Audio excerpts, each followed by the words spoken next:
Welcome back to another edition of Talk Nerdy to Me. I am your host, Troy Stegner.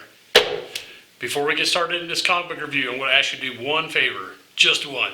Subscribe to the channel, man. It really does help us with the metrics quite a bit. Now the pandering is over. Looky, comic bookie. Yes, this is Crush and Lobo, number 1. It's of a series. Looks like they're going to do, is that 8, 9? They're going to do 8.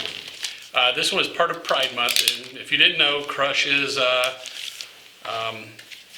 got a girlfriend, so she's totally into she'll totally fit into the Pride Month here. If you didn't know, yeah, Lobo, the main man, that's his daughter. She didn't grow up with him as her biological dad, but she grew up with, I want to say normal, but they weren't really normal. They were some shady people. They were always getting arrested for some kind of schemes. Anyway, she grew up. She was part of the Teen Titans for a while. She's got a lot of her dad's traits, including the attitude. She gets attitude sometime. Starts out, she's on her own. She's not with the Teen Titans anymore. She whoops these alien dudes in an alley, and obviously she didn't pay attention in Teen Titans Academy because she did not decontaminate before she ran over to her girlfriend's birthday party.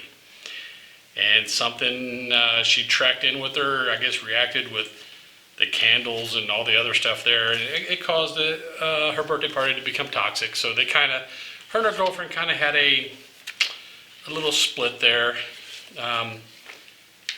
So Crush is kind of, she's down about it, feeling kind of low.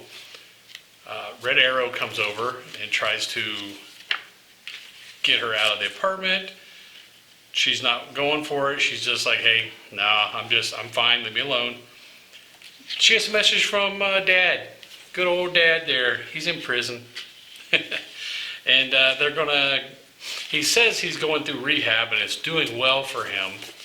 And that they have a deal where the kids can visit, and his therapist, which is a robot, is kind of saying this will probably be good for your healing, and so we're gonna, if you can get her to come, that'd be great.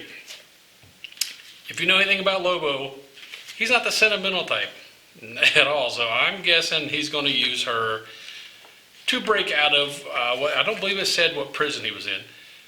Obviously, it's a pretty good one if they're actually keeping him without breaking out. But I have a feeling this is going to be part of his plan to break out of that prison. So, and that's kind of where this first issue stopped. It didn't really tell us a lot.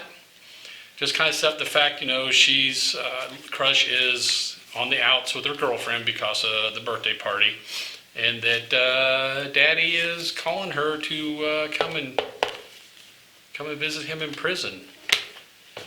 Like I said, I think he's going to use her to break out of the prison. We don't know why he's in prison, but it's Lobo. It could be any of a plethora of different reasons.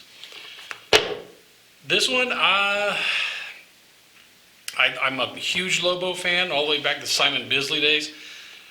I'm not sure that I would subscribe to this one just yet. Like I said, it's an 8-issue limited series, so even if you do, you're not going to be heavily invested. But I would pick this one up off the shelf and wait to read number 2 to see if it gets a little better.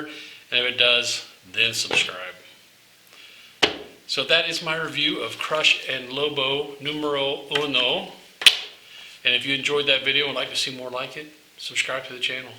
It helps a lot. While you're at it, hit the bell icon. You'll be notified whenever we put up a new video. And until you see that new video, later, nerds. Get nerdy with me. Tell me what game that you get on. Is it card or read? What kind of class do you play, girl? In an RPG.